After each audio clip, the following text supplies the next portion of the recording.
Good morning and thank you for joining. Excuse me, we've got audio issues. Let's see if we can fix them. Perfect. Good morning, everyone. Thank you for joining us for Unscripted on 13 Plus. I'm Carson Courier. You're taking a live look out to the White House this morning, where we know President Donald Trump is having his first cabinet meeting. We will have more about that here shortly, but we do want to go ahead and take a look at our traffic maps here in Tucson. Throughout the morning, we have been tracking some late breaking news on your roads. We know officers, they were investigating a fatal crash involving a pedestrian near East Ajo Way and the Kino Ajo connection ramp. It was causing a lot of slowdown on I-10 on your south side drive throughout the morning. The overpass was shut down as officers were out there investigating. So if you were in that area, you were wondering what exactly was happening this morning. Again, there was a fatal pedestrian crash. So we will have more details throughout the morning as soon as we learn more about how many individuals were involved here, what happened. So make sure to follow us on air, online, and on our 13 News mobile app. Traffic detectives are continuing the investigation. You were asked to avoid the route now. As you can see, mostly green on your roads so far this morning, so you shouldn't see any issues right now. But again, that happened earlier this morning. Going back to the White House now, taking a live look to the White House, we know Trump's first cabinet meeting is happening today. It was scheduled to be underway at 9 this morning with Special Advisor Elon Musk expected to be at the table. It comes as just yesterday the president signed executive orders suspending security clearances for lawyers that worked with Special Counsel Jack Smith, who investigated Trump. Again, no word if that meeting has gotten started or if it's underway. Again, it was supposed to start at 9 this morning. As soon as we learn more, we will update you on air and online. And also, we do want to go ahead and pull up a full screen for you all. Some information this morning about potential GOP candidates for governor. We know the Arizona GOP, they are looking for possible candidates to run for governor. Roughly 1,000 registered voters were surveyed. The majority of voters aren't sure of who they would want. However, the top 3 potential candidates, you can see them there on your screen, they include Andy Biggs, Charlie Kirk, and Karen Taylor Robson, who President Donald Trump has endorsed. Biggs and Robson are the only 2 who have announced they are officially running. Polls show Governor Katie Hobbs has favorable numbers compared to the 3 potential candidates. We will keep watching that for you as well. But we do want to go ahead and bring in 13 First Alert meteorologist Dave Spar this morning on your Wednesday. More of the same of what we saw yesterday, but there is a little bit of difference when it comes to the winds. Yeah, and we'll reduce temperatures a little bit this weekend. We'll see scattered clouds and all that kind of business. But yeah, you're right about the winds. You'll notice it this afternoon and tomorrow afternoon, particularly in Cochise County to the east. But as we start our day, not too bad. Look at that. 55 already Benson. We got 66 Portal. Meanwhile, Tucson is at 61.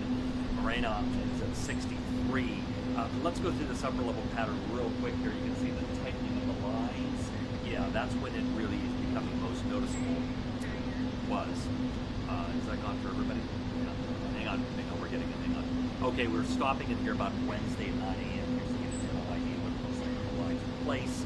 We go forward through the period, and there you see another wrinkle coming our way over the weekend. May see some scattered clouds with all of that, that's all. And then a reduction of temperatures, which will be semi-permanent because a new wave comes by again into early next week. Again, some scattered clouds with this, any precipitation, wishful thinking. But the thing is, it will cool us off just a little bit. Let's get back to those winds here. We mentioned breezy today. This afternoon, we do see a little bit of a wind pop that goes forward.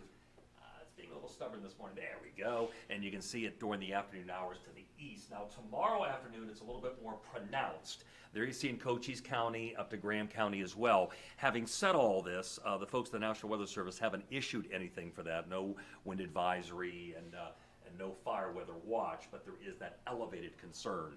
A little bit less so as we get into Friday, but we see more activity into the weekend. Highs today, Benson 79, Tombstone 78, but Tucson and most of Pima County will still manage the lower, at least middle 80s at that. There's your 7-day forecast, and there is that reflected drop we talked about Saturday on to early next week.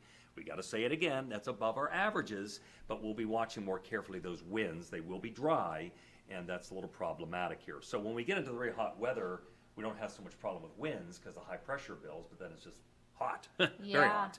No, for sure, for sure. So temps here, I think they're absolutely gorgeous, but Yeah. definitely a reminder, not only just now, but always in the desert to be fire aware. Yeah. Especially though with those windy conditions. And you got the Eagle Cam up, I can see. over We here, do. too. Isn't that awesome? Yes. Is anything hatched yet? Super cool. Nothing is hatched Okay. yet. We are going to keep watching it though.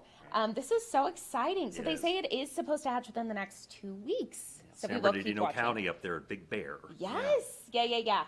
Awesome. Yeah. Thank you, Dave. Alrighty. Speaking more of our eagle friend here, for those of you folks who are maybe listening in, you don't know what we're talking about. You can see the big news here from this big nest in California. A bald eagle couple is expecting not 1, not 2, but 3 potential hatchlings. Officials with Friends of Big Bear Valley say they were surprised when Jackie and Shadow revealed a 3rd egg. The couple actually laid 3 eggs last year, but unfortunately, last year's eggs did not hatch. But local experts and online watchers are hoping this year's effort ends with some bald eagle babies. Again, they are supposed to hatch here within the next 2 weeks, so of course we keep checking in on Mama here. Sometimes you see both mom and dad. It is the cutest thing. But yeah, this is actually friendsofbigbearvalley.org if you do want to go ahead and tune in and watch the eagle and see exactly when those eggs hatch. Like I mentioned, we will keep tuning in and looking at this shot. It's just beautiful. But of course, hopefully, fingers crossed, we see those babies hatch here soon. We will go ahead and take a live look outside on your Wednesday. Gorgeous conditions out there. As Dave was saying, we could see a couple pops of wind here and there. So definitely beware of that. Could affect your day a little bit. No wind advisories, but definitely be fire aware. It is so dry. And of course, those winds do not help the situation. So again, make sure to be as fire aware as possible. And a reminder this morning to go ahead and download our 13 News mobile app. If you have not already, all you have to do is scan that QR code right there on your screen. You can customize the alerts you get to your phone. You get notifications on top stories, and you get live coverage of breaking news. Like I mentioned, you can scan that QR code on your screen, or you can search KOLD in your app store, whether it be the Apple App Store or Google Play. It works both ways, so definitely go ahead and do it. It is very easy to use and definitely really helpful. Thank you so much for watching this episode of Unscripted on 13 Plus. I'm Carson Courier. Have a great day. We'll be right back here tomorrow morning at 9.